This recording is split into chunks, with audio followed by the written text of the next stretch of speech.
In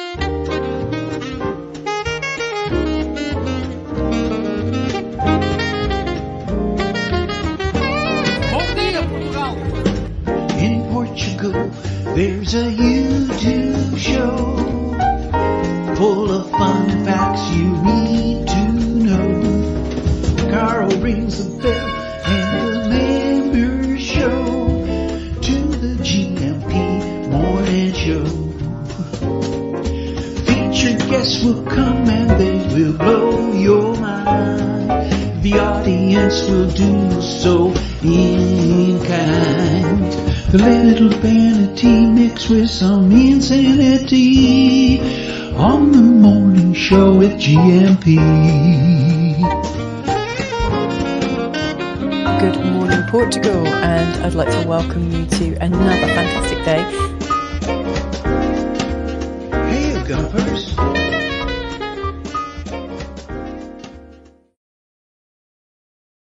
Well, Hola bon dia alegría. That meme is still on the screen. That keeps catching me out every morning. But it's a good one. Look at that little cat. Mindfulness is living in the present. And there he goes, living in the present. And he's already feeling better. A nice little cue for our friend, James Holley. He's listening, listener. And he'll be with us at 9 o'clock for some mindful migration. This morning, talking about being an introvert and making friends in Portugal. And I think a lot of people will be very interested in that. Don't you, Mrs. M? Mrs. M, are you there? There she is, right there, right there. Would you describe yourself as an extrovert or introvert? I already know my answer. What You're do you an think? introvert, aren't you? Yeah. Yes, definitely. like James. You see, it's hard to believe, isn't it, that people would who would expose themselves like this could possibly be introverts, which might come as well as a little bit of comfort. Do you know what? I see a slightly different definition, so a lot of people think that's it's also not true. I mean, that doesn't not- surprise me one bit. It's not actually going to be a conspiracy theory, so don't worry. You can all Well, the take a deep breath. CIA started those classifications of extrovert and Well, introvert. they probably did, but I'm not going to go down that road. No, my I've worked in and out of HR teams, for most of my You got one of Myers-Briggs stuff as well. for most of my professional career. And one of the things that I noticed is in terms of extroverts, they're people that most like to kind of create with other people. It's not necessarily extroverts, is that? right. Right. And introverts, just because they're supposedly because they attack the extroverts for not planning things and working with them and talking well, about like things. extroverts tend to bring more people into their world, whereas introverts feel quite like there's this idea that introverts are really shy and can't talk to people and can't get things going, but actually they're quite self-motivated. Yes, in they're my experience. quietly getting on with things. Yeah, they don't need loads of experience. people around them necessarily. Yes, And they feel more connected on their own because they can connect into themselves and nature around them. Yes. So us introverts have to stick together.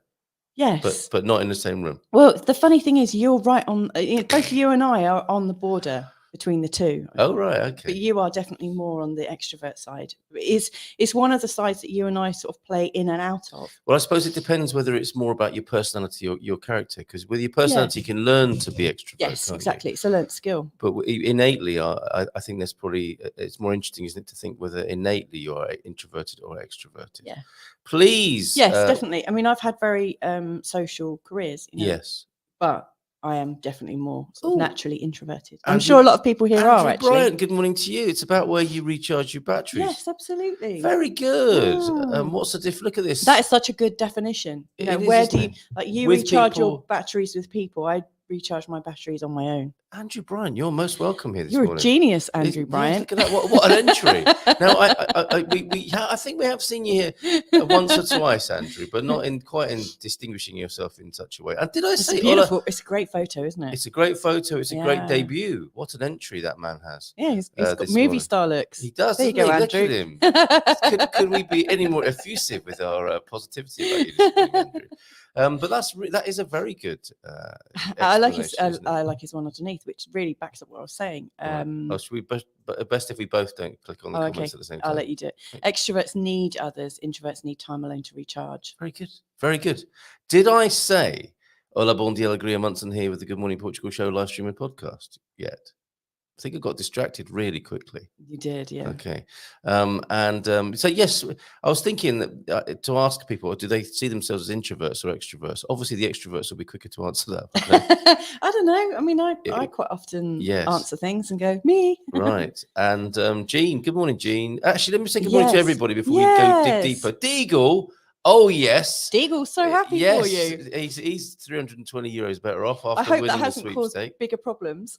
Well, more money, more problems, like a rapper. Yeah. Yeah, indeed. It could But be, what a lovely, delightful, result. For Especially, let's say congratulations to the Argentinian team as well. That was a thrilling yes. World Cup. Not that I saw much of it, but it was a thrilling World Cup. Why do artists not keep an eye on the World Cup fixtures when they set their workshops at 3 o'clock in the afternoon? Anyway, James is here this morning, who will voice those himself, his cue this and his greeting this morning. He will be listening from 9 and talking about how introverts make friends here in Portugal, or how he did anyway. Deagle is here. Coach Turner is here as well. Fantastic. T-Duck with a vast array of input, and very welcome it is to with Hugo Nunu, and doubling down or doubling up on the deep thoughts in the Christmas week, because it is a time for thoughtfulness as well as mirth, merriment, and good cheer, isn't it? And we have Jean, Brian, Andrew, and Sarah so far this morning. As you come in, please do say hello. I know there are people here who aren't saying hello yet. Bon dia, amanhã, or next Tuesday. What's that referring to? Well, that's Bruce's next appearance. Now, we're going to have a Christmas break, so I think we need to squeeze you in this week, Bruce. We need to. I hope you don't mind being squeezed in. I don't think Bruce will mind that at all. I'm looking forward to it already from my end, Bruce. I don't know about you, but I'll be in touch about that.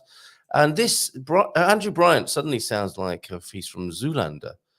Hello from Magoto, which is like the secret island of the baddie in Zoolander, isn't it? I have no idea. It's actually Magoito. Magatu. No. Hello from Magatu. Is that your alter ego? Will Ferrell was superb in that, wasn't he? Magoito. Well, good morning. Excellent to have you here. And more introverted and extroverted talk from Jean.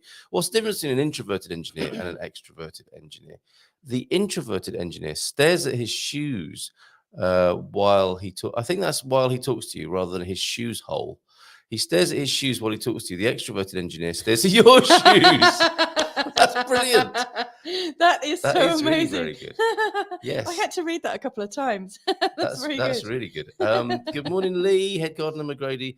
And we have our Christmas quiz for the gardening show tonight at 6:15 as well. So Q&A, where you can ask questions of Lee McGrady about your homestead and your garden. And, of course, we'll be asking a few questions as well, mixing it up a bit. General knowledge, Christmas, World Cup. Portugal. It'll all be there. We'd be taking it easy. I think Lee might be having a beer, but doesn't he always every week while he's sat in the potting shed? Does he? Yeah, he does. He's fantastic. There he is, smoking a cig, drinking a beer, dispensing gardenly wisdom. Gardenly, there's a good adjective. Yeah, I'm not sure that's a adverb. word. It's both, isn't it? Magoito, São João das Lampas. We're still no better off, quite honestly. Yeah, we might need a bit more of a location. Oh, near Sintra. There we go. He's zoomed out a bit. Andrew, fantastic to have you here with us. Sounds like you have a glamorous life, Andrew. It does, doesn't it? I know we're only seeing just a few comments, but yes. we're building up this great picture about we you. Are, we have good expectations for you. There you go. Dougie's in as well. Dougie's in. Hi, Doug. Well, this was, if I may share the website that I've been working on over the weekend. Because back to basics, back to founding principles, and we'll come back to all your comments and your Ugo Nunus and your deep thoughts in just a moment. But if I bring onto the screen our website, where I have been busy over the weekend. Oh, that's tonight's webinar, by the way. It is the 19th of December. Oh, yes, happy birthday, Rose, as well. Who's probably not tuned in anyway. I can't imagine she is. Dream home, dreamland, dream. Happy birthday to you, if someone could pass that on. It's my ex-wife. Not that there's anything wrong with our relationship. Well, obviously was, because he's my ex-wife. But we get on okay, I would say, these days. Good morning and happy birthday to you, Grandma. Dream home, dreamland, dream life. You just made that so much worse. Did I? Yeah, well, we are grandparents now. We are mutually yes, you are. grandparents. You are. That's why mutually I say. grandparents. I'm not calling her grandma to cause trouble. Dream home, dreamland, dream life in Portugal. Now, this is a webinar tonight from the wonderful João Oliveira, who looks at these things from a slightly different point of view, a permaculture point of view, a sustainability point of view, and that's what we will be doing this evening. From what time is it? 9 o'clock. João, see you there. With a few slides and some very interesting discussion in our webinar series, Will You Be Moving to Portugal in 2023? And the unique Good Morning Portugal spin take that we put on things. Now, this is the rejigged homepage, which I hope you can see. Oh, yeah, that's moving nicely as I share with you. And that's a slide from 2022. I think it might, was it Wayne? Was it you who said that we're informative, easygoing, genuinely nice peeps? That's just not me and Mrs. M. That's the whole community here. I like to think that is true of us. Definitely, yeah. But the reason I'm sharing all of this with you, and it is revamped and rejigged, do take a look, see how we can help you there, is our guiding lights. Yeah, I like the guiding lights. I don't think I am necessarily informative. I think I'm more opinionated. There's a thin line. Yes. Is there not, between informative and opinionated? Opinionated, easygoing, genuinely nice people. Now, I can't remember what caused me to say this, but our guiding lights are what's good, what's possible, or what more can we be or do? That was because of the picture we were creating. We were creating possibility for I think that's Andrew, because weren't that's we? how we do our own life. Yes, yeah. And even when we're like looking at the pits of despair, we still go to these kind of guiding lights. It's like our pits of despair. We laugh in your face with these guiding lights. What's good? What's possible? What more can we be or do? I think what's happened is, how we are is how you're creating this in the image of you or us. But everything, what is it? The way you do one thing is the way you do everything. I think everything in our lives is a result of how we are, isn't it? To some extent or other. And I'm imagining that the people that are naturally drawn here are pretty much the same. They're wanting to explore what's good and what's possible. Yeah. Well, and also what more they can do. I'm looking at it because we're going into a new year. It's good to remember what you're about, isn't it? Especially when things get a bit shaky or rocky or uncertain, and that's what life is like. Life is change and uncertainty, isn't it? Well, we are that's coming why to you the need your guiding lights. We're coming to the longest night of. Is that why I'm being introspective? Yeah, I get like this every at this time of year every year. Do you? Yeah. And your birthday's coming up, which doesn't help, does it? Yeah, one Mrs. M's birthday tomorrow, but don't be wishing her a happy birthday because it's bad luck. You can tune in tomorrow and wish her a happy birthday. It's quite convenient that his ex-wife's birthday is the day before mine. I get to forget both birthdays at the same and get all that trouble out of the way in one go.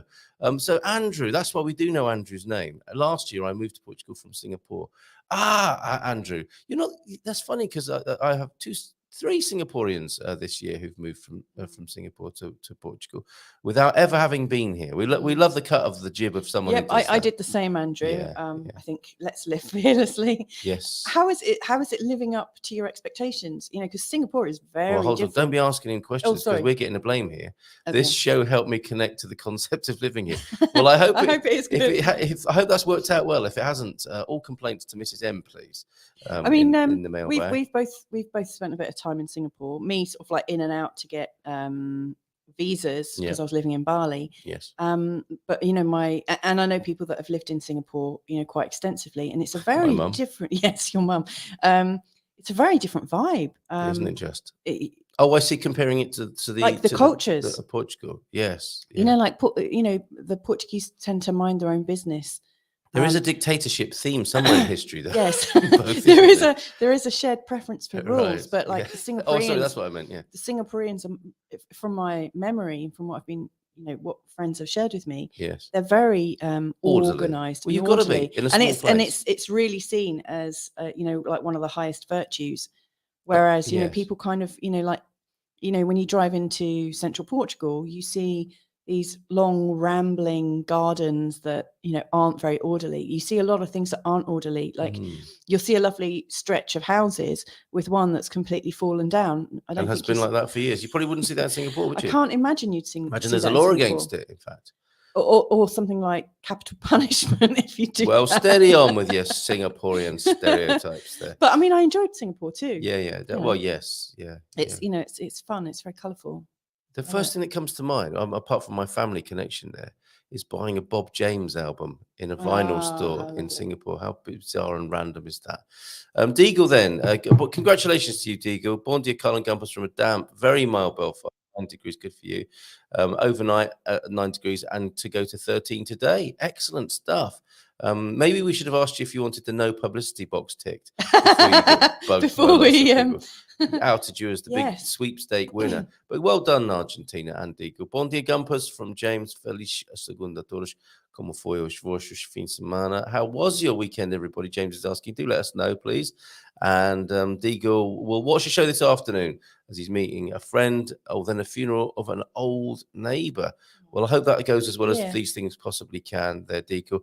I do imagine that Irish funerals are somewhat better than many other funerals in the world. Maybe, and then there'll be a sort of hierarchy, won't there, of how enjoyable funerals can be given the cultural context and expectations of people. Irish, I think, will certainly have a little bit of drinking involved, and wailing. And do you think whaling? Right, okay. What, not as in hunting mammals in the sea? No, I would imagine like, fully expressed, and yes, not yes, like yes. Not like repressed anxiety and anger and stuff like that. A British wedding, perhaps. Yeah. Not wedding. Whoops, whoops. I'll move on. Bon dia, GuMPers, from a damp and mild Hertfordshire. We hope it goes well for you, though. Yes, that's what I meant to say. Involved. Where the snow has disappeared overnight, like Belfast, we're due 13 degrees. So the snow's gone in Hertfordshire, which, considering it's -7 on Saturday night, is a change of 20. That's an extraordinary. That's a Portuguese scale of shift in the weather, isn't it? I don't know how we're looking this morning. We're feeling pixelated. Our cameras are not quite as they normally are, but we'll see how that goes. We should have remembered to take the Vaseline off the lenses after the weekend's photo shoot. Bon dia, alegria, GuMPers, from T-Duck, with a Feliz Semana de Natal. Christmas week it is, of course. Yes, I'm guessing it is. Yeah. Well, no, you don't. Well, yeah, you can guess, but we can confirm that for you this morning. This is a lovely run up to Christmas. You might call like the week after, like, or is that the New Year's week? Oh, I see. Well, okay, let's. It's the Christmas run up. Time. It's Christmas time. Yeah, or yes. Richard Madeley. If we're going to include everyone, because I can see OLP is talking about Hanukkah. Okay, let's get to that. So as well, we could just say it's a holiday week. We could, if we're going to include everybody. Well done, very inclusive, as we like to be here. Nicely done. Santa Claus had the right idea. Visit people only once a year. It rhymes and it's good, and it's from Victor Borgia, who was Borgia Rosenbaum, the Danish-American comedian. Yes, well, with a great voice and style and delivery. A conductor and a pianist. Now, you may have thought I said pianist there, it does, which is what pianist does sound like. And I think that's a trouble on classical FM, where they're constantly talking about pianists on there. Yeah, it does sound like they're talking about penises. He's a magnificent pianist who achieved great for a slightly rusty pianist. What he manages with his penis is, sorry, as a penis. Oh, I can't. I'm trying. You really messed that up, haven't you? Yeah, I did. That was terrible. You've got penis on the brain. In my head, you've got penis. Who achieved great popularity. That's a terrible medical condition, isn't it? Penis on the brain. It probably has happened, and our sympathies go out to you if that is a condition you're struggling with at the moment. I'm sure help is available. Try Serenity. And a pianist who achieved great popularity in radio and television in North America and Europe. Thank you, Victor Borgia. Sorry that we dragged all of that into it whilst talking about you. Yes. Deep thought number 2 from Kin Hubbard. Is that a relative of L. Ron, I wonder? Next to a circus, there ain't nothing that packs up and tears out faster than the Christmas spirit. Now, there is some truth in that, isn't there? A bit like the difference between Sunday and Monday for some, church-going folks. No names, no pack draw here with that. And Frank McKinney Hubbard was an American cartoonist, humorist, and journalist. Next to a circus, there ain't nothing that packs up and tears out faster than the Christmas spirit. San Martino de Porto's lights were lit, and it was the same. The stage that was erected in the street for Saturday night's lighting up parade was gone without a trace by the morning. And the circus is the same here, isn't it, when it comes to town, isn't it? And the fair. They know how to get cracking, don't they, first thing in the morning, those guys. Portuguese saying, o hábito faz o monge, the habit. Serra de Monge, then, is the monk's edge up near us. I wonder what it meant. The habit makes the monk. You can easily be defined by what you wear. That's interesting, isn't it? The habit makes the monk. I was thinking it was like his habits. Whenever I wear a priest collar when I'm out shopping, it does change things. Ugonono this morning. The Douro wine producing region, named after the Douro River, is the third oldest protected region of its kind after Hungary's Tolkaj Hegi. Oh, morning to you, Lawrence. Hegi. Togaj Hegialia. That place in Hungary and Italy's Chianti. Ooh, Okay. That sounded really awful in my ear. I think that sounded awful to everybody whenever that kind of sound is uttered after a nice crisp Chianti. God scored tip of the day. Thank you for those, T-Duck. And I have been finding out about Europe. More will be revealed about my fascination with Europe very soon. Now, Europe is extraordinary with its 745 or so. It does change the population, but roughly 745 million people. Depending on which sources you look at, between 45 and 50 countries. It's not the EU. This is the biggest and most embarrassing lesson I've learned over the weekend. That the EU and Europe are very different things. And obviously, you know that. But if you challenge your own assumptions and brainwashing, as I've done over the weekend, you get to see how successful the EU has been in creating a view with its political and economic approach. I'll put it like that for now, without getting myself into any trouble. I'm so fascinated to talk to a Norwegian artist yesterday about the EUS. Did you know about that? The little trade body that had to get together that I think involves, is it Iceland and Liechtenstein or something like that? Norway is not in the EU. Just over half the countries of the European continent are in the EU. And the EU has really managed, certainly from the countries I've lived in, Portugal and UK, and being in France for a little bit, and being on the western side of Europe, I am so suddenly intrigued by Eastern Europe. And where, let's say Turkey, where I don't know if Frank's still going to be there on Friday and whether he'll call us from there, but how exciting will that be? But just learning more about Europe, it's extraordinary. Here we are on the western side. You couldn't get more westerly than Portugal, of course, guardian of the western side of Europe. But what about over there on the eastern side? How exciting is it over there? And I know so little about it, and I have so many ideas and prejudices about it that I'm keen to challenge. God scored tip of the day. We had my whole family for lunch yesterday. So you couldn't manage a wafer thin mint after that. 20 of us. It reminded me how important it is to be with people you love. Oh, so you had an early Christmas. Was that like early Christmas lunch? Was that like a practice run? They have like practice weddings, don't they? What are they called? Where people a run through? Yeah, there's an actual name for them. Is there? Yeah, where you do the wedding dinner the day before and kind of like that's very thorough, isn't it? Yeah. Yes, and fair play if you can do that. And I imagine it takes quite a lot of energy. I think this is when everyone was available. This is the one they've done. So was that actually your Christmas dinner, and they're not all coming back next week for your jambalaya? Oh, or there was the jambalaya yesterday. In case people don't know. Our rehearsal dinner, that's what Victoria rehearsal. It reminded me. There's loads of comments we're really missing on at the minute. Do you need me to hurry up? Is that what you're saying? Get on with it, Carl. Sarah Yerman's celebrating today. And I'm getting in the way of that by being. There's jokes coming in from I can't from keep Jean. Up. I'm losing it, am I? Do you think? You're not, darling, but what? Yeah, I kind of want to touch the. You want to go down, and I'm working through it sequentially like an old fart, and you're thinking, "Come on, for God's sake, here!" Like everybody else has probably read half of these comments. That's true. I'm just catching up with everybody. Yes, is that how it works here? Yeah. What do we do? How are we going to manage this then in the future when we've got millions of viewers? I don't know. Don't stand a chance, do I? I'll be replaced by someone younger and more nimble. What, replaced on your own show? Well, it happens. It doesn't it? I can hang on in there like Letterman, but this isn't helping. 20 of us. It reminded me how important it is to be with people you love to keep mentally healthy. Yes, not everyone can be so fortunate. So if you know someone who needs a friend this time of year, reach out. You'll both feel better for it. Cheers, Coach Turner, for that. Smash that like button.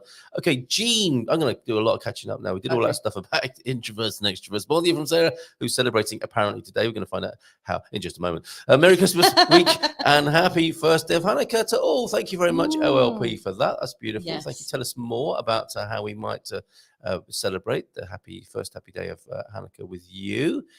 And second day. Okay, point of order, as it is after midnight here, of course. So 2 days for the price of one already. Whilst we're just catching up here with Hanukkah, a priest. Is this one of the jokes you referred to? Yeah. Go on then.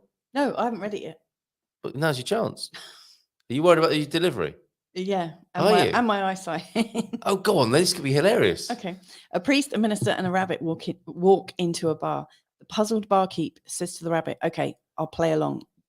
Well, what'll it be, Bugs? Rabbit says, I have no clue. I'm only here because of autocorrect. I don't understand it quite. It's a but- rabbi, a priest, a minister, and a rabbi walk into it. Very good. Yeah.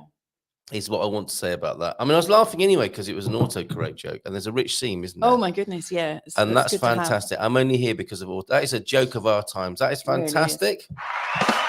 Very good. Joao F is here. Good morning, Gumpers. Oh, well, we've caught up already. All it took was a little bit of criticism, and I'm there, aren't I? Yeah. Okay. Celebrated 2 years in Portugal yesterday. We landed on December the 18th, 2020 at 2:35. It's very precise, isn't it? And heard about bicycle trips on the M2 within 30 minutes of arrival. I was talking about the M2 on Saturday. Lovely to see you, Kate. What a lovely gathering that was, and fantastic to meet you, Joao, who I hope to have on the show. The N2 within 30 minutes of arrival, Route 66, planning the Chaves to Faro run this year. Wow. Yeah. Please send pictures of that, Sarah. That sounds so much fun and so educational, so enriching. The Route 66 by bicycle from the north to the south. Superb. Bon dia. Congratulations, Sarah from Pete. We have been here a little longer. Just wish that our Portuguese reflected that. Don't give yourself a hard time. Yeah. I'm sure you're doing much better than you give yourself credit for there, Pete, as most people. I imagine so. So it's 80-20. There are 20% of people who give themselves a hard time about their Portuguese, and quite rightly, frankly. But the other 80% are doing much better than they imagine, I suspect. Yeah, and they do try. Right, he's an old pianist. Who is? Borgia. Who doesn't like an old pianist first thing in the morning? Do you know what? Where I'm on this slightly slower screen. Slippery slope. I thought you were saying that to Pete, and I thought that's so rude. What, to call him an old pianist? Yes. Yes. But it's because Pete's an old penis. But... Not an old pianist. Sorry, Pete. But I couldn't see that Carla changed the caption over. Should have gone to Specsavers. No. I'm actually looking at the screen, but it just hadn't changed. It's slow. We are looking for sponsors. Would expect and a first potential sponsor has been in touch. A guy who sells mattresses, and I'm going to cheekily suggest to him that he sends us one so that you and I can test it out. We're going to check that memory foam out, and hopefully James will not be the psychotherapist of that mattress with its awkward memories. Jim's in. Yes, so I've got to get back to the mattress guy and anyone else who would like to see. Can you see Anunci Aqui above us here? No. I think I need to do that. No, you can't. It's not because you haven't got glasses, because I haven't put it there. Okay, that worried you, didn't it? But you can Anunci Aqui on our. Look at all that blue space. Imagine your brand or logo there for a very modest fee. I'll let Mrs. M do the negotiations on that. Crying with giggles, says Dougie. Pianos on the brain and wailing at funerals. Funny. He's crying with laughter. All the funny things you're saying this morning, Mrs. M, inadvertently, I suspect. I am so happy that you have honoured us with your presence for the past 2 years, Sarah. Yes. Thank you for having stayed this long. I wish and hope you'll stay forever. Oh, that's lovely. Nice one, Joao F. Good morning to you, our friend Joao F. Matty's in as well. Healthy Move Portugal. What you all been up to at the weekend then, everybody? Bom dia, alegria. Boa segunda-feira, Gumpers. Coming up to 9 o'clock, where James will join us. We've got a lovely video from Filomena from her Pampilhosa da Serra. But we should also welcome Victoria back, because she's been out and about. Yeah, and we featured you on the Advent calendar with Luxembourg and your lovely tram that looked like a Christmas light itself. So welcome back, Victoria. I think you had some good grub and good times in Luxembourg. Enjoyed yourself there, which is great. And rehearsal dinner, that's what you're looking for, wasn't it? Yes. And rehearsal wedding. All the blooming charges are out this weekend. What? Meant to be fixed today, but we will see. Very nearly got completely caught short, but saved thanks to the kindness of strangers. That's electric vehicle charging there, isn't it? So what's going on with that, Pete? What do other people need to know about if they're driving their electric vehicle in the Castelo Branco area? Bon dia, todos. Is it the people saving electricity by not allowing you to charge your vehicle there in the way that they're holding back on the Christmas lights for a few hours over Christmas as well? I wonder. Bon dia, todos. But yeah, very worrying if you're an electric vehicle owner. That is you literally cutting off your supply, isn't it? And your lifeline, your vehicular lifeline. Simon, good morning to you. Carl, you're not losing it more than usual. Don't worry. Damned by faint praise or something there. Very good morning, Solar Life. Hope you had a great holiday there, to Peter. And yeah, congratulations for you, Sarah, coming in from all over the community this morning. It's a lovely milestone to be able to celebrate, isn't it? Anniversaries here in Portugal. And thank you for the contribution of the GuMPer map as well on the website. It's a fantastic piece of work. And piece of work is used as an insult, isn't it? It's a fantastic project and contribution to what we do. You know, people can find out about meetups, events, points of interest, and so on. And you can use it and put the things on yourself. It's real Web 2.0 community generated stuff. That's what we're about here, community contribution. Highly recommend it. Luxembourg, says Victoria. Besides, how gorgeous it is. Public transportation is free across the entire country. That's amazing. Which is what, 5 kilometers? Is that? I don't know. Super fabulous to step on a train or bus to go where you want. Loved it. What a difference that can make. Isn't that a great idea? And I got tram, train or bus. a few videos from Veronica. Oh, American right. in Portugal. Yes. And is she in Luxembourg? No, she's been in Seville. And in the middle of Seville, she was showing the I can't remember what it's called, like a jump on, jump off that just goes straight the way through the city, and you literally just jump on, takes you. Carousel. She's gone around 5 times now. She's back at the same place. No, it looked very efficient. A circular. And, I don't know if it's free, but you know, the fact that you can jump on and jump off implies that it's very uncomplicated and slow moving. yeah, it's not okay. fast. Have you ever been in a lift like that? Those lifts that don't stop. You just step into them. I think I might have done. They're good fun. Wasn't there one like that in the hotel we we have stayed been at? in one together, haven't we? Yeah. There's one in Sheffield University. It's got a funny name, like a funicular, but it's obviously not a funicular. Anyway, it is 2 minutes past 9. How rude of us to keep James waiting. James is. We're gonna pay for this. I can tell you. Let's play his music as he limbers himself up there. He was limbering, wasn't he? Did you see him? Did you actually see him limbering? I didn't see that. I saw him limbering behind the scenes. Let's bring him on. Here's his music.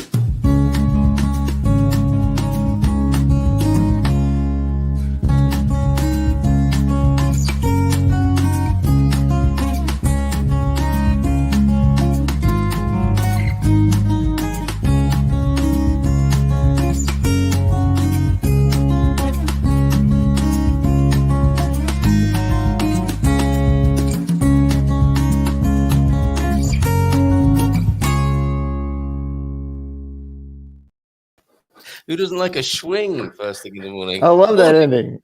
Good morning. How are you? Good morning. Bom dia. Tudo bem? E tu? Tudo bem. 5 estrelas, faz 5 estrelas, obrigado. Contigo. 5 estrelas. Estrelas. Não sei. Estrelas. 5 stars, my friend. It's what Nelson sometimes says down at the Palmeira Cafe. 5 estrelas. Yes, what a lovely thing to be able to say on a Monday morning. Okay, so now I can put stars to the beer. Please do. Feel free. Go ahead. How was your weekend? Because that's the only Strela that I remember seeing is on a beer. Yeah, I mean, Nelson might be trying to get you really. Do you think he's subliminally programming? Yeah, he might be trying to. But doesn't he use? He uses Sagres though. Yes, you're right. I think. You're right. Yeah, there's no Estrella in there, I don't think. Yeah. But yes, I am drawn to that beer when I see it. It's true. And now other people will mysteriously be thinking, I fancy a Estrella beer later on today, and we'll be to blame for that, James. Yes. Without even any queuing going on. Yeah. So how was your bon fin semana, my friend? Very nice. I got out for the first time. I've had this bicycle for months. And for the first time, I actually rode it all the way to the Ericeira Villa, which is about 4.5 kilometers each way. So it was a decent ride and very hilly. And one of the main roads while it has a really nice bicycle walkway, it's on one side or the other. So you have to cross a busy road to stay in the bike lane, which is a little tricky.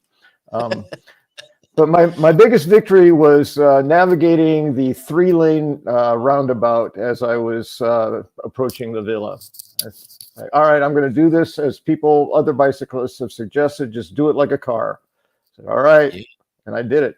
Left lane in, signaled left, moved into the center lane, went around past the first right turn, signal right, and then turn right, and it all worked just fantastically. So you haven't lost it. You haven't lost it. Your cyclist touch on the road there, by the sound of it. And I think, especially on a Sunday, Portuguese people tend to be very aware and forgiving of cyclists because it is a big cycling culture here, isn't it, in Portugal?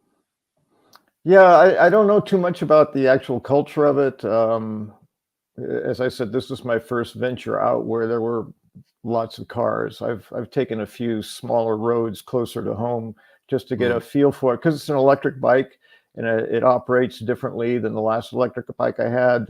Portugal vehicle laws don't allow a throttle on an electric bike. Otherwise, it's considered a motorcycle. So you have to get licensed to ride it. So you initiate the motor by pedaling the pedals. You don't have to actually be putting any torque on the wheel. They just have to be spinning in order for the motor to engage. And that takes a little getting used to, especially if you're going up a hill and you have to stop and now you're in a low gear or whatever. It's like, oh, I have to get this thing going before the motor is going to kick in. So it was good practice for me. A lot of different moving parts to get used to rather than just, pedaling and steering and braking. So wow, it was fun. We've made it hard for Antonio F this morning, or somebody has. Hard to find the show. I wonder why that is. Are we being shadow banned because of all your talk? I can't imagine so. Don't really say that much. But I have been banned before. But what is the Ericeira Villa, though, James? Well, congratulations on getting on your bike, so to speak, which has a political connotation to it in the UK. But what is the Ericeira Villa?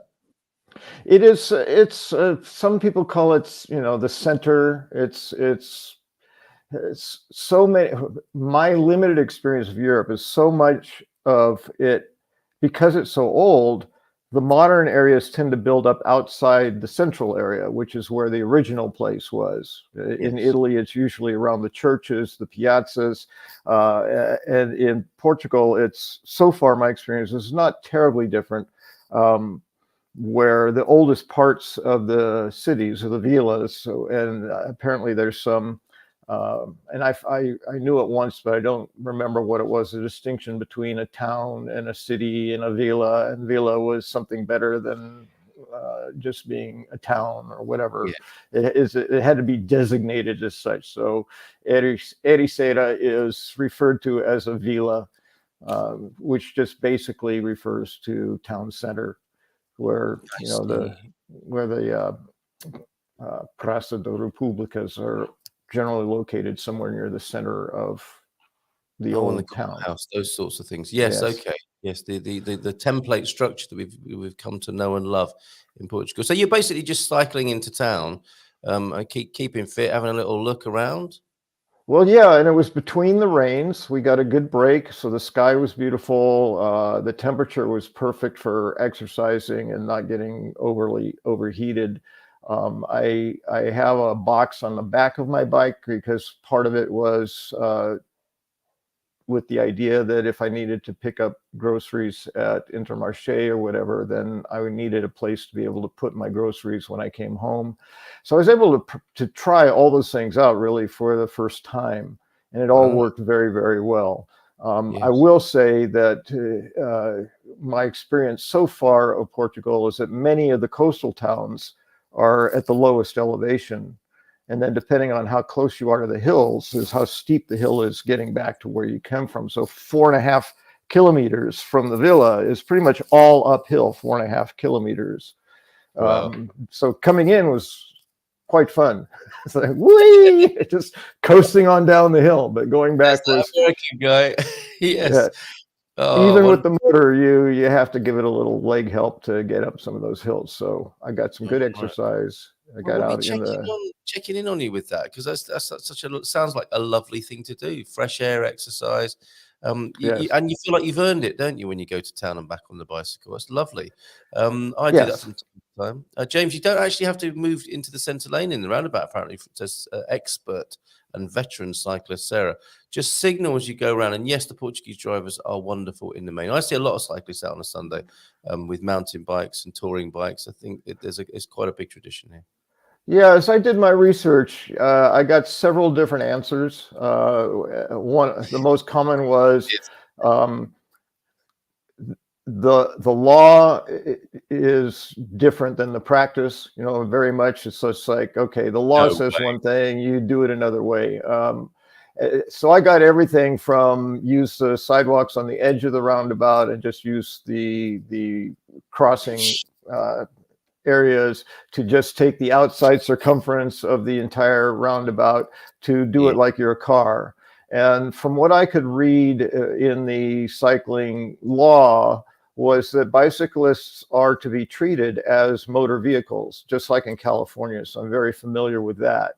So they're asked to be to the right of the lane as far as possible, but as far as is safe. So if it's not safe to be all the way over to the right, you have the right to the lane. And if the cars don't want to drive slowly behind you, too bad. You have the right of way in that situation. And from what I could tell in the law in Portugal, it doesn't even say to the degree it's safe. If you're in a lane, you have the lane, and it's up to the automobiles to then give the right of way to you. And Well, if that they're going seems to to be the pass case. you, Yes. If you're in front of somebody in Portugal, you have the road, whether you're a pedestrian, a cyclist, someone with a wheelbarrow, or Somebody with a horse and cart. someone with a horse and cart. Yeah. If you're in To front, Yes. be fair, you've got the road. I just think that's common courtesy, isn't it? Take a chill pill. Isn't There's that just something how in front everyone of should you. be? Yeah. well, I'm used to California. That's where I've done most of my bicycling before. And I think the overwhelming majority of automobile owners and drivers consider bicyclists a nuisance and that they have no rights on the road. Get off my street. What are you doing here? You're in my way. I have to get to road work tax is the and all that. attitude. So Yep. they'll pass very closely. They'll honk at you. They'll yell at you when they pass because the motor vehicle law in California says this very same thing. Bicycles have the right of way when it's not safe to be as far right as they can be. And the motor vehicles have to honor that. So I have a rear view mirror on my helmet so I can see what's approaching me. I still look behind as if I'm in a car because I don't trust. This is part of what I brought with me from California is I don't trust that the drivers are going to respect the fact that I own the lane. And there may be someone trying to pass me, 6 inches away from me, and I'm going to turn in and, hit the side of a car or something. So I don't trust it yet. But so far, my experience as of yesterday is, as you have said, very respectful. Nobody honked, nobody yelled. There was one car waiting to enter the roundabout as I was in the center lane and signaling right because I was going to go right on the next lane. They just waited. And when I got past them, they pulled in behind me and followed me right, just like it's supposed to work. So I didn't have any problems with it. Good stuff. I'm glad you managed that really well. What I'd like to know is, were you wearing some of those sexy cycling shorts? Lycra. Yeah, because when we see the cyclists, they are well kitted out. You can see if they're a pianist or not, can't you? Yes. Yes. Yes. Like it seems to be very de rigueur. It's very normal that the cyclists that we see that go out in groups and stuff, they have obviously taken a packed lunch. Yes, they've obviously taken a packed lunch, and they have spent. What was that about a parakeet hammock last week? Smugglers. What's good? We're going to take this as a yes. He knows too much about this. I know it because I see it. I've never gotten dressed up to ride my bike. Okay, so you're not really. That's what I looked like yesterday, or not yesterday, Saturday on my bicycle. Except I had a jacket on as well because it was pretty cold. Yeah, you're not really being properly Portuguese about it. Yeah. If you were, you'd have gone to Decathlon and got a ton of lycra. I want to see him on a penny farthing with an Edwardian bathing suit and a top hat. How very visual. This is how, if you're going to get dressed up to go out on a bicycle, that's what you need to do, isn't it? What, steampunk style? That yeah, quite big fun. top hat. I don't know if that goes under or above your bicycle helmet. And clearly, you said you wear a helmet, which is a good plan, isn't it? And with a mirror on it. Because I used to be able to look behind me very easily on a bicycle. The older I've got, the more difficult I found it to do that little turn behind me, which is good. Well, the trick, if you're going straight, is to turn your head because you want to the hands want to go with you, which then takes you out into the traffic. So Yes. how do I keep going straight, not see where I'm going, and see if I can see anything out of my periphery? So having a mirror in front of me, it's attached to my helmet, so it sits right here. I can just look up and see at least see if there's a car there. Although my eyesight is not as good as it used to be, so it's blurry. And I found even with my glasses, it's too close. There. Right. The mirror has to be like out here somewhere. Oh, I can see him now, because when it's here, whoa, a little too fuzzy. Superb. We encourage cycling here. Yeah, I'm looking forward to more stories of people getting out and cycling. This is fantastic. Many years ago, when I was living in France, I was taken out pretty much by a Frenchman. No, an articulated lorry. Wow. I wasn't on a bike; I was on a moped. So it wasn't exactly like. Zut alors. Yeah, zut alors. And I was on an N road, so it's like one of their sort of. It's a fairly established road, and it was a Sunday morning, and it was just me on the road, and I had my mirror. Obviously, I could see this guy coming at. It was a point pay, like their. Oh, péage. No. It's point pay, like point P. It's it was. I don't know if it's still a make toilet, over that there. sounds like. No, it's a make of like B&Q type thing. So it's it was an actual like established Max Mart. like delivery articulated Home lorry. Depot.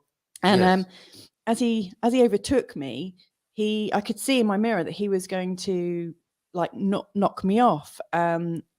I could see it's really dangerous. Right. And in the French, I didn't realize what I was saying. In the French roads, they have these big ditches, and I thought, crikey, if he hits me and I come off, I'm going to be in a ditch with a bike on me, and nobody will find me for. Oh my word! The things that go through your head in these. So moments. I had to lean into it as he hit me. I had to lean into it and have my arm in a sling for 3 weeks. Flipping heck. Yeah, it was pretty shocking. Or should I say, as he was a French driver, Philippe Neck. So, it's amazing, that over here, I mean, this is obviously 25 years ago, but I mean, the courtesy level over there is just like zero. I mean, it was on an empty road and just kind of plowed into me. Wow. So it's incredible. Yes. It might be consistent with my notion of arrogant cultures. I consider the United States as one. Oh, let's not start. I think we got I consider Great Britain as one, and I consider France as one. So there may be something to that. Get off of my road! Get out of my way! Right? I did enjoy living there for 5 years, and I'm not holding it against the French. I think he made a mistake. He had to come. Very generous of you. His business forced him to come and apologize to me, or else I was going to. Is that right? Yeah, or else I was going to push charges. So he had a sort of official French apology. Yeah. How was that? He Je pulled suis up. désolé. Yeah, it was kind of like that. Yeah, it was kind of nonchalant, but he did do it. With a Gallic shrug. Yes. Well, okay, this is a forced apology really an apology? I don't know. Not really. But, I'm sorry. No, I'm not. Yes. I have. So sorry. What else do you want? I've said I'm sorry now. Right. Can we move on? Right. We're going to talk about making friends in Portugal as an introvert at some point during the conversation this morning. But we've got lots of other input coming in. This is great news. I'm very much enjoying the little cycling detour here. Matty on Sunday, the motorcycle club had the same sort of perils on the road. Oh, and you will be publishing a book, a Christmas coffee table book, James, The Arrogant Cultures of the World by James Holley. It'll be very short, just three countries named, and I'll leave the arguing up to everyone else. Right. On Sunday, the Motorcycle Club had our Christmas event of having a parade to the foster home and give needed presents to them, then lunch, then a parade through the city organised by the camera. This is good. Nice. Well done, Matty. Nice. Do you know what? Maddie, were you all dressed up as Santa Claus? I saw that in Mafra yesterday, a motorcycle club of 50 people all in Santa Claus suits. Excellent. With leather jackets that had the name of their clubs over their Santa Claus suits. It was great. Yeah, perfect. Well, what is it about motorcycle clubs? Everywhere I've gone, motorcyclists just seem to be really good eggs. Always doing stuff for charity. Despite some of the popular misconceptions. Yeah, I used to work in a Hell's Angel pub in Kent. Goodness. And they were the nicest people I've ever met. What did they drink? Really, cider? I can't remember. Oh, I mean, it's a long time ago. But these are really nice people. Yeah. And we see them quite often go down the beachfront, don't they? And they'll have a theme and they'll all stop together, and it's really cool. Good eggs. Good eggs. I like it. Okay. Apparently, there is a software bug on all the chargers, Pete is saying. So we met a lot of stranded drivers in Lisbon. We had a wonderful holiday in Gran Canaria, well over 30 degrees every day, and return flights for both of Oh, us. lovely. So, but hold on. You missed all the rain. Well done. 64 euros. The aviation industry is not going to get rich on you this year, Pete. But this is a good reason why we shouldn't also have AI and electronic chips in us. If this is what's going to happen to cars, God only knows what's going to happen to human beings. Yeah, Can you imagine that? Yeah, People who's going to control the energy chain? Oh my goodness. Yeah, exactly. Well all said, kinds James. of- Well said, mate. So Klaus Schwab, get back and step away from the human being. Let's start making each other bad and wrong. Let's polarize. Yeah. Okay. This is what's thank you. This is what's happening with cars. I mean, suddenly loads of people could just stop walking in the street because their chips, there's some sort of bug from WEF headquarters that just malfunctions. So resist it, folks. Who knows? Resist Who it. knows? We don't want that. We don't want that. Oh, Frankie's here. Well done, Pete. And sorry that was such an awkward situation. I hope they get that sorted out. Thanks, says Matty. We had a list from the directrice. That sounds like a very forceful woman, a directrice, doesn't it? And I'm imagining what she's wearing. I know you're imagining it. What she's wearing. Because the way you said directrice, Directrice. I could. Hurt there was, me, directrice. Give me your list. There was a sort of frisson James is of. enjoying it as There was well, a frisson of wildness. sensuality And a sudden wildness, shot of hormones. Yeah, I could smell it. Yes, of what each kid need. Oh, sorry, I feel a bit bad now because we're talking about children's needs at Christmas, and I've been going off on that. Okay, let's start that again. Thanks. We had a list from the directrice of what each kid needed and went on buying that, plus hygiene articles like shower gel, shampoo, diapers, nappies, actually, if you don't mind, Matty, creams and toothpaste. Excellent stuff for those kids, and I'm sure other people will want to help in their part of the country. Matty, do tell us more. Joao F, just to be very clear, very often I make or tell jokes about things in a way that is intended only to make people laugh. Doesn't always reflect my beliefs. Do you know what, Joao? We should probably say that as well. What, issue just some so you know. What about arrogant I culture? never do that. Yeah, me neither. My it's always authentic. No, I mean my insults, even if they are funny. Joao, I think you're safe here. And can I just say that old train thing, what's said here stays here. I know this is actually going out to the world, but this is kind of like an intimate group. It's true about humanity, though, isn't it? Yeah. Because it can't go anywhere else, really, can it? It's like what goes on planet Earth stays on planet Earth. Yeah, that's true. That's chilling. Yeah. Isn't it? Okay, introverts then. I think you're outing yourself immediately with how this has been arranged, James, as an introvert. Did you like those earlier definitions? Well, as I was watching, I said, well, my job is done. I'll just sit back and watch. Oh, no. Stole your thunder. Okay. No, there's a lot that can be said on the subject. I do just want to quickly, because sometimes there's things that linger with me from the previous week, and I just wanted to make a couple of comments. In some ways, it reflects how my mind works, which may or may not have, I don't think it has anything to do with introversion or extroversion. But I hesitated a little bit when Deagle said he was going to the funeral of an old friend. And my mind just instantly went to Monty Python and humor and jokes, which I don't think it's avoiding the concept of death. It's just the playfulness with words. I said, well, if you're going to his funeral, he's not old, he's dead. That's dry. That's very Yes. much, isn't it? Yes. Yes. I'm not dead yet. Anyway, I thought, well, maybe that's too soon, and I don't mean it disrespectfully. It's just how why I can walk through my life smiling a lot is I tell myself a lot of jokes all the time, and I enjoy my humor. So I'd like that book as well as your Arrogant Nations of the World. Let's have jokes that made James laugh to himself in the street. That would be a pretty good my God, that would be so confusing for most people. Oh, okay. Last week, Jean, I think she quoted somebody that used the combination of the word brutal and the word honesty. And anytime I see that, it's a reminder to me that honesty never needs to be brutal. Honesty, first of all, honesty is not about someone else, it's about me.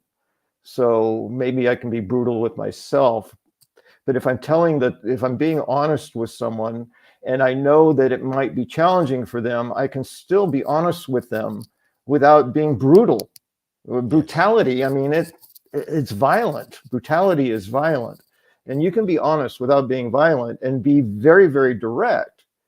But if you do it with kindness and love and compassion and not from an ego place, then you can make your effort to influence the other with what you are being honest about yourself, which is probably going to be your reaction to their situation. And it's not brutal. So I just like to point that out. It's part of my work. It's a part of how I live my life. And so I. Well, you know what? One of the dad jokes chimes with that today. If a man says you're ugly, he's being mean. If a woman says you're ugly, she's envious. If a little kid says you're ugly, you're ugly. Now that's a dad joke, and it is funny, isn't it? From the mouths of babes and all that.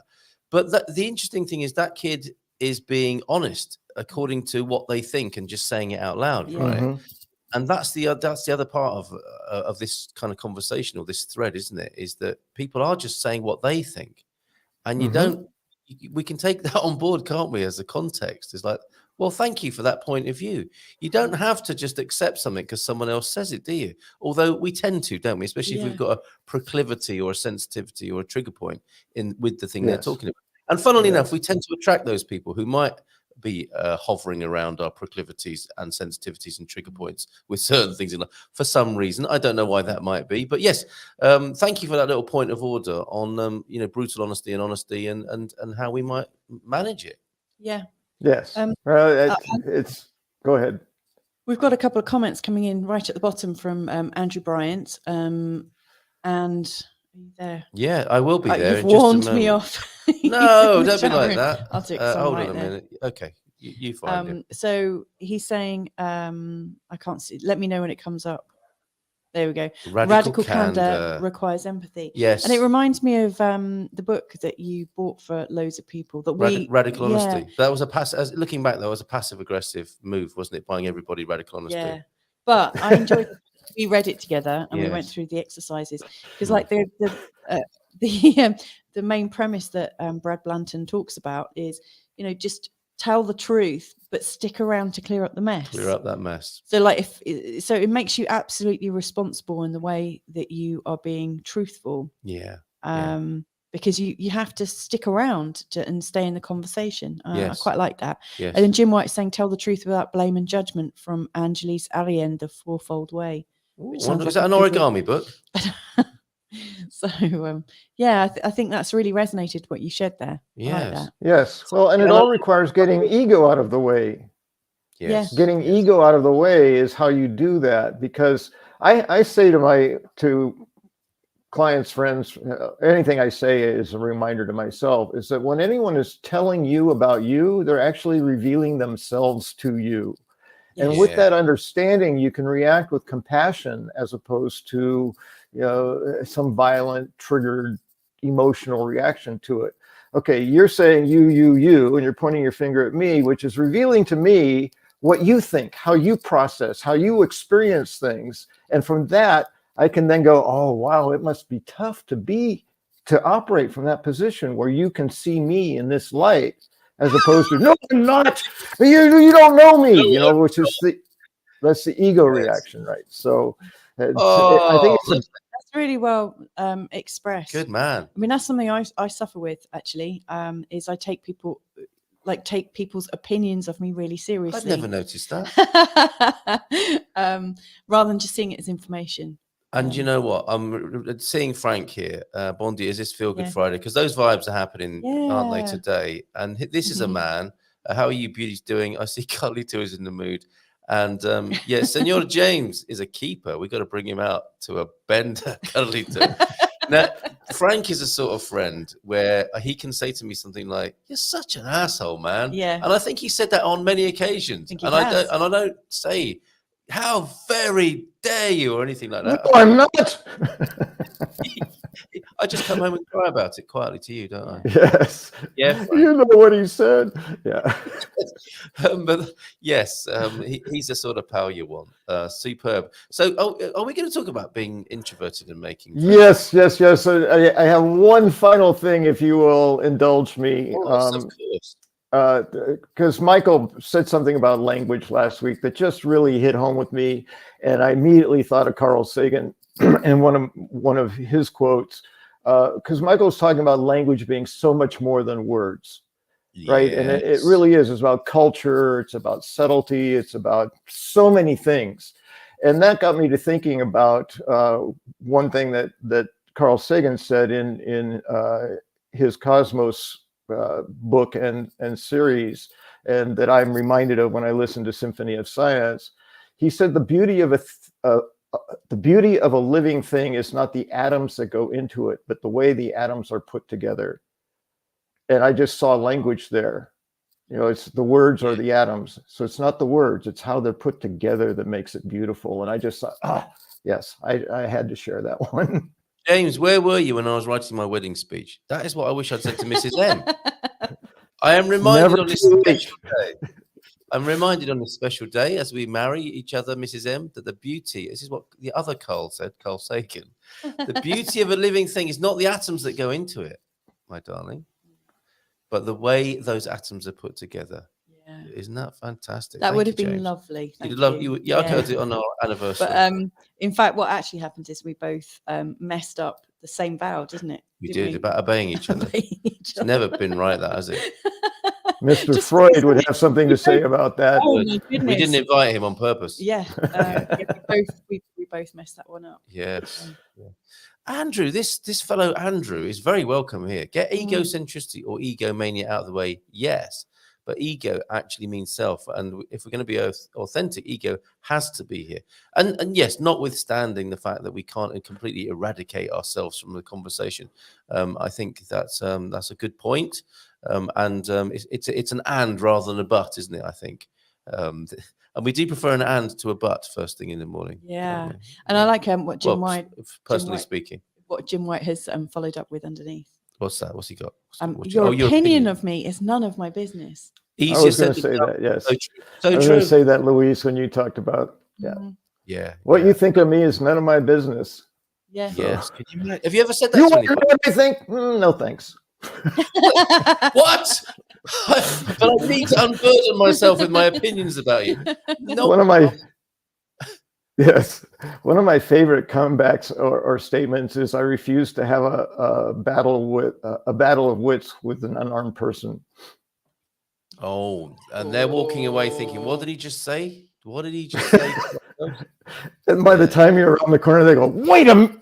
Yes, you're long gone by that point, aren't you? Yes. Or you've broken into a run because that's just sunk in. Get out of here! Yes. All right, come on then, James. What about being an introvert? Well, I know this is actually a good example of some of the differences. I introduced the idea of a new concept. Again, my mind is playing last week of kids' jokes, because we do dad's jokes. And I just made one up because that's what kids will do with humor. So I wrote it down as a kid's Christmas joke. Why does a pumpkin have a face? I don't know. I don't know. Why does a pumpkin have a face, kid? Because he likes Santa Claus. That's a kid's joke. That's slightly better than the average. I don't understand it. I don't get it. That's what kids' jokes are like. Oh, I see. Yes, that's right. Yeah. We have these. And then the kids will say, and then a big fart blew them all away. Yes. Yes, that's yes. Or they'll just say something like Cookie Monster and just laugh. And that's why James is giggling to himself as he walks down the street, thinking these things up. Yeah, that's why his book's not going to work. Yes. Yeah. But our kids might like it. Thank you for that contribution. We'll try that later on, James. Thank you for that. We might have some jokes to put forward as well. But anyway, introversion. Back to introversion. Yes, I'm finally there. I've gotten past all the things I just had to get off my chest or out of my mind or whatever it is. Which is quite an introverted thing to do and say, because most extroverts would have already been delivered, right? Probably, maybe, yeah. And you've already both the both of you and the community has already addressed many aspects of introversion that often get confused, which is shyness, bashfulness, and inability to speak in public. Yes. I do all of those things and I love it. So it's not about, that's not introversion. Introversion, really what I have learned was stated, it's where you charge your batteries. So I've learned a couple of very simple ways of just trying to get a sense, not so much about putting labels on people, but to understand ourselves better. You know, why am I so tired after I go to a party? I've gotten plenty of sleep. What's going on? Why do I feel the need to get out of this room and go sit out in the shade somewhere, you know, in the middle of a fun party? Those kinds of things. That's an introverted's reaction.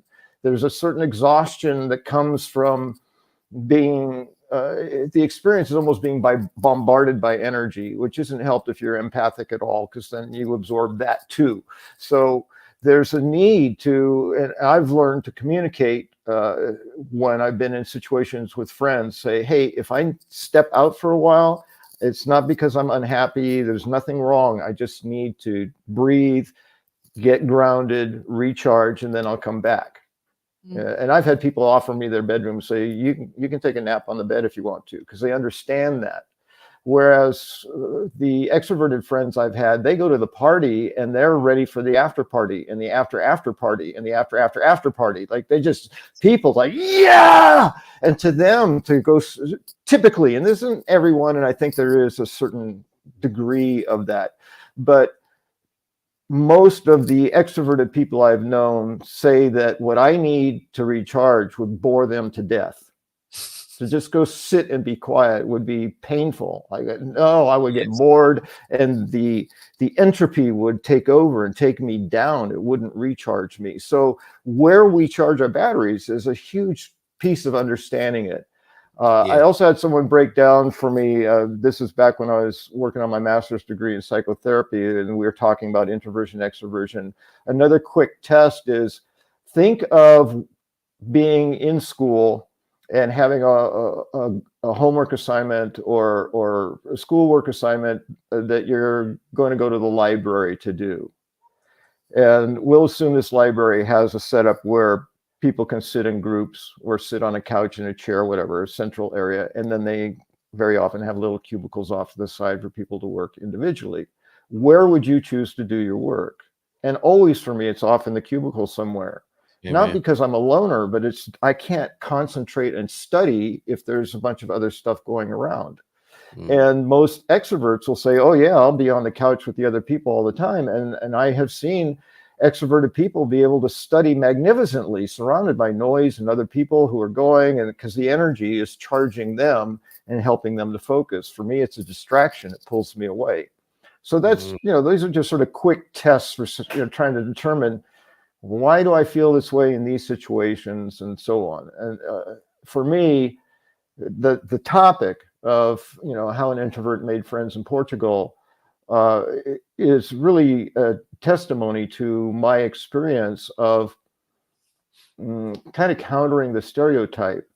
There is a joke, I just thought of it, that one of my extroverted friends told me. He said, how did the introvert make a new friend? I don't know. His extroverted friend introduced them. Yes. There's a rich scene here, isn't there? There's a rich scene with it.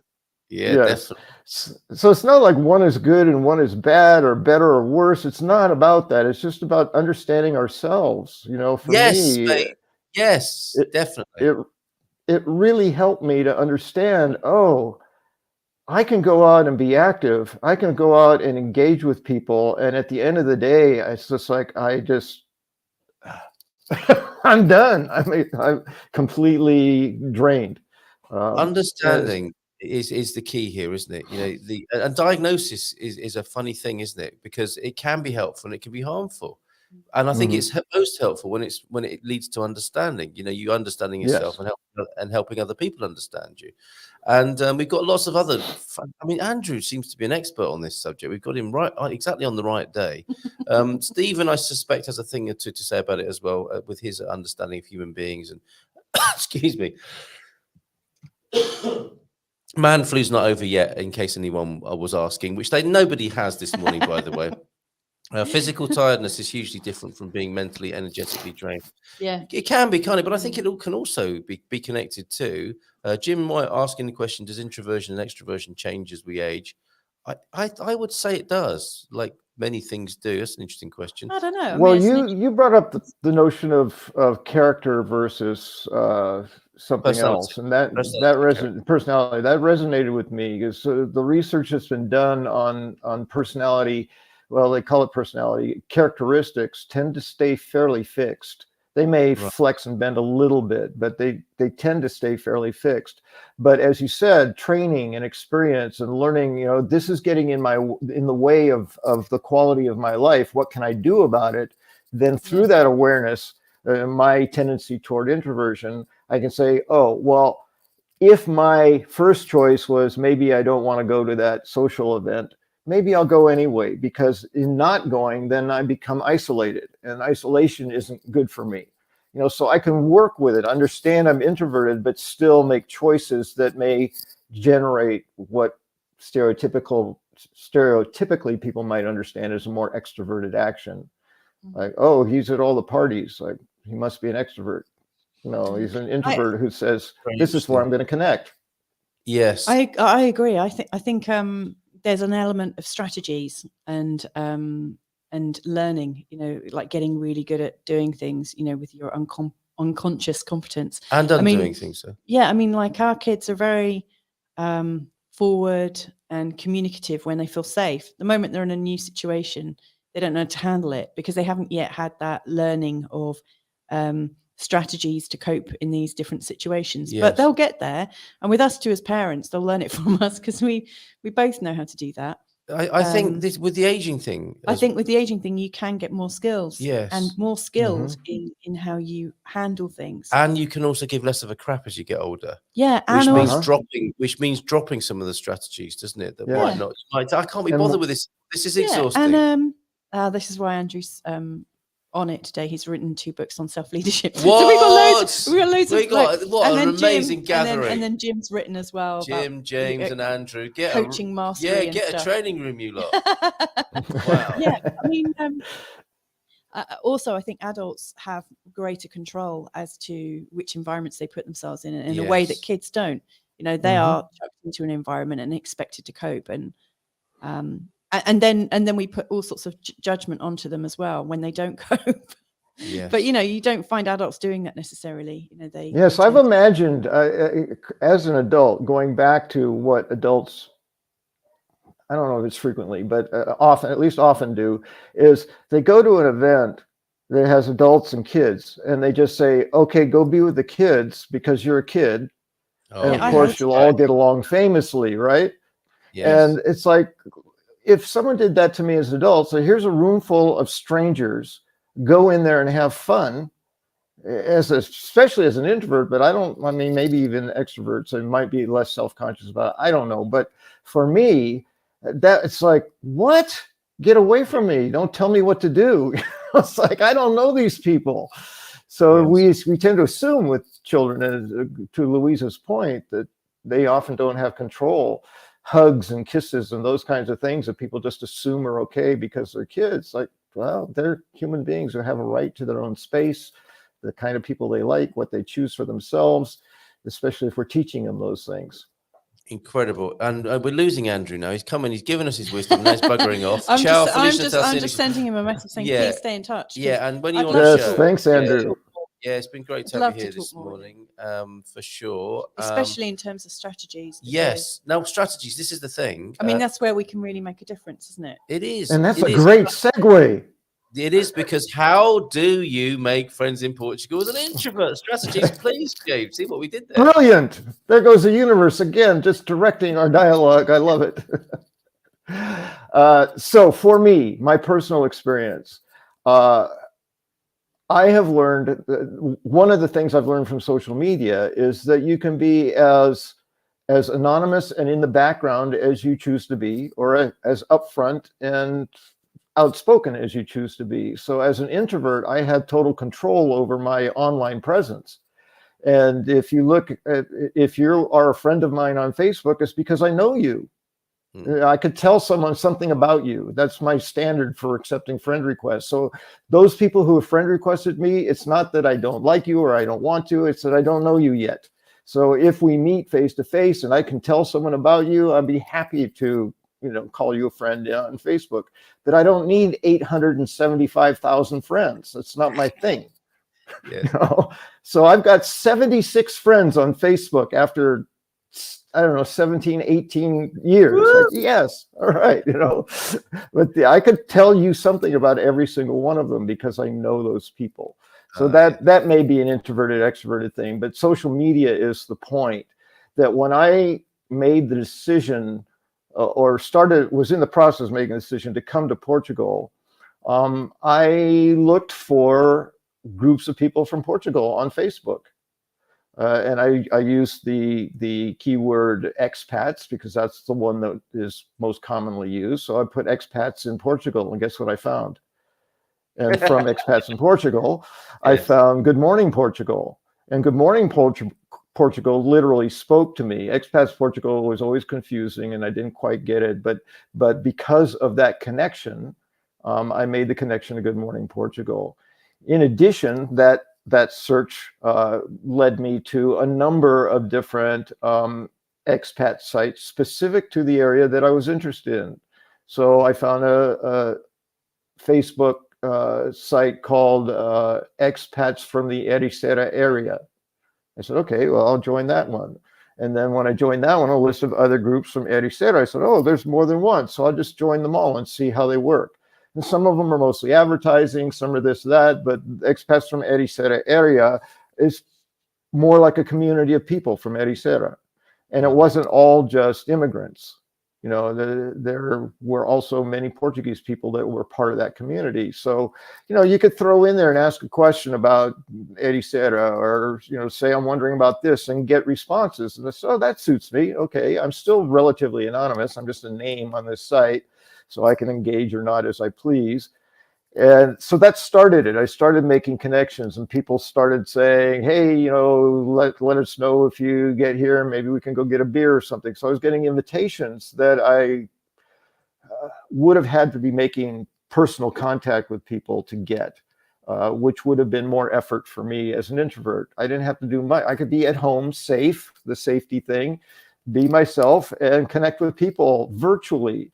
And to me, that's the brilliance of a virtual connection.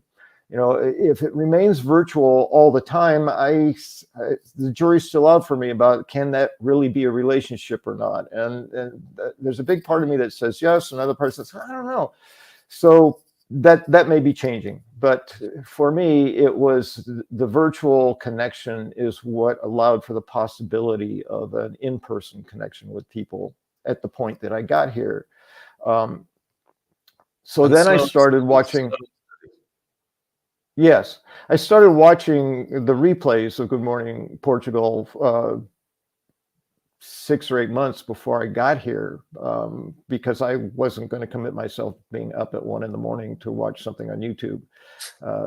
But I was interested in the show. So through that, I started getting a sense of personalities of people. I started seeing comments and things that said, oh, I might like to get to know that person. So what I was able to do in a very safe and still relatively unexposed way, start making comments directly to those people, right? And João Ferreira was one of those people. I just said, I love his energy. I love how he engages with the group. I really want to know this man. So it's like, hey, how you doing? Specifically to him. And Hank, his energy was just so, hey, come on, y'all, let's go. I was like, wow, that's a different energy. I like his attitude as well. So I reached out to him. And I started building community within this virtual community before I ever got here. Well, I guess I have to take that back, because I didn't start with the show live till I got here, but I don't know how I was maybe it was in the comments after, but there was connection being made at any rate in a very safe, very not uncommitted way. It wasn't like, hey, we have to be friends now, or hey, let's go to a party. It was just like, all right, get some interaction. Maybe I reached out and got other that's what I did, other contacts, WhatsApp contacts, so I could begin having conversations with them that way. And as a result of that, we've talked about soft landing in Portugal. To me, all of this is about creating that soft landing. I was doing it within Ericeira specifically because I knew that's where I wanted to call home base at least, and start from there. And then through that, what happened through that one connection, and this again, I have shared the story of my experience of arriving here was one of dumping a jigsaw puzzle out on a table and then watching it begin to assemble itself. Like Yes. I would notice a piece over here and I put it in the pile, but it was like working for me. It felt very, it came with great ease. It wasn't effortless, but it was easy. And so one of the things I did is, as I got to know the Ericeira community through expats in the Ericeira area, is I said, I'm interested in learning Portuguese. I'm taking Mia's course. I would love to do this with a real live Portuguese human being and maybe do a language exchange. So I put it out there in the community. I said, anyone here in this community, any Portuguese person in this community interested in a language exchange? And I thought I'd get, 4 or 5 responses at least. I got exactly one. And her name was Louisa. And people who watch the show regularly now know Louisa is part of my Portuguese family. As a result of Carl. Sorry, that's my camera. I don't know, a droop on my camera. I'm sure. I thought you were trying to sneak out of here. No, it's not happened to me before. I don't think. No.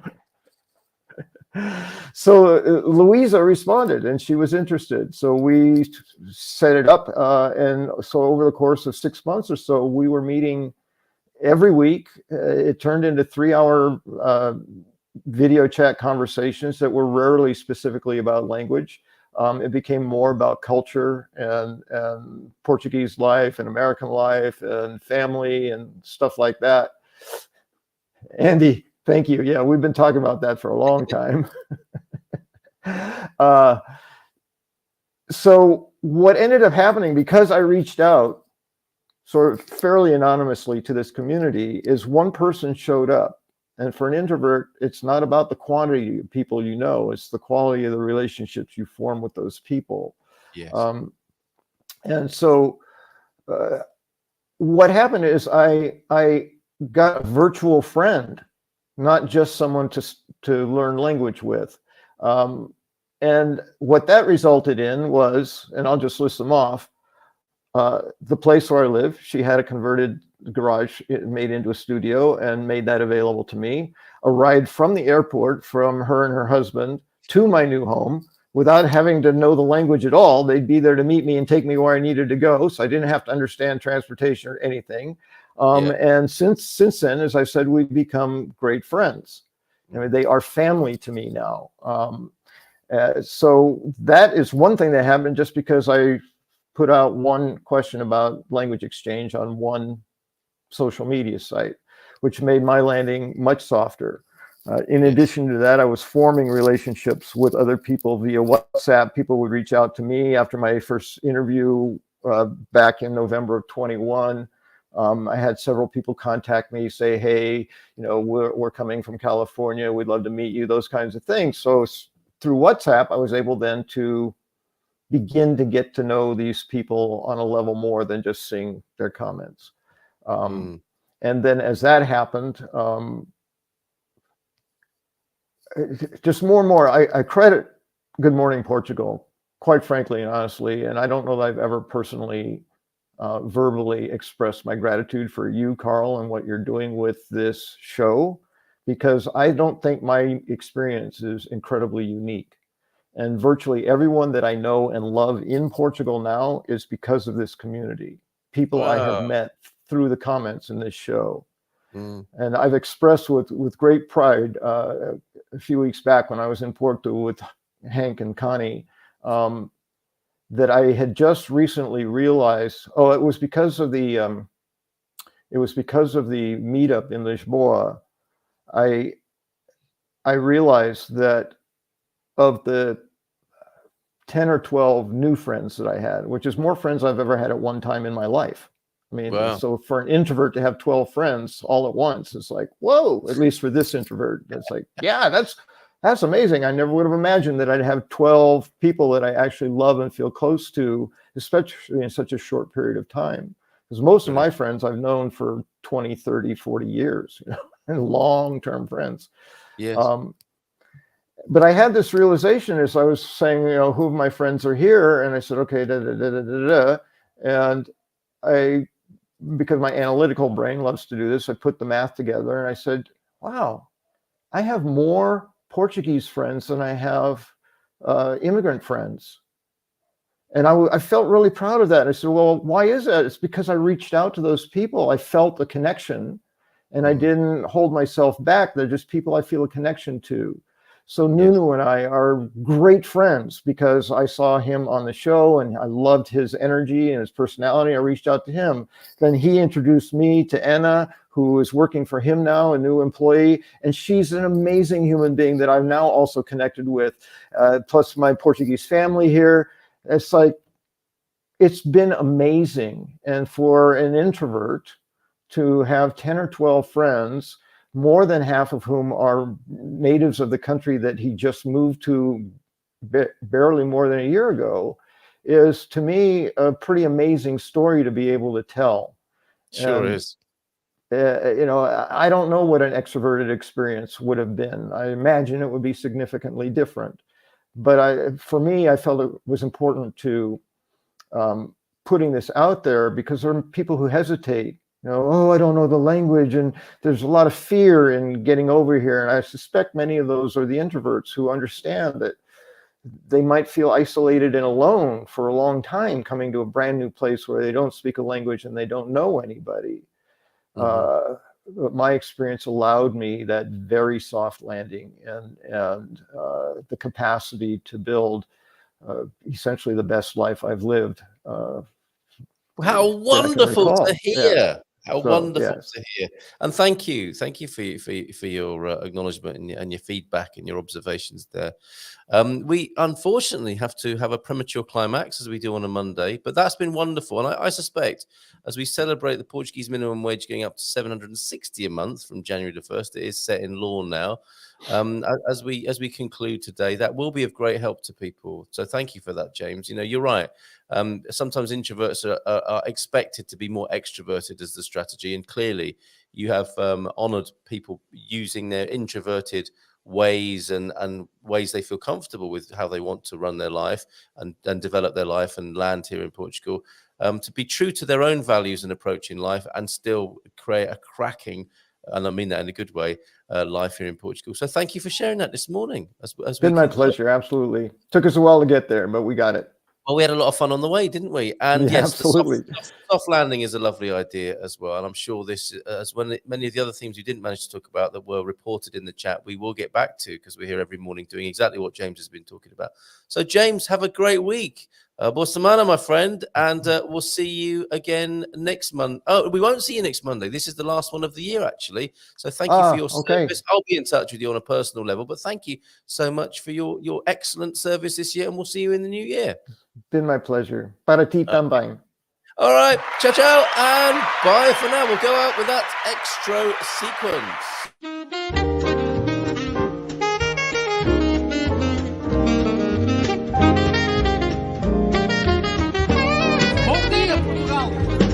In Portugal, there's a YouTube show full of fun facts you need to know.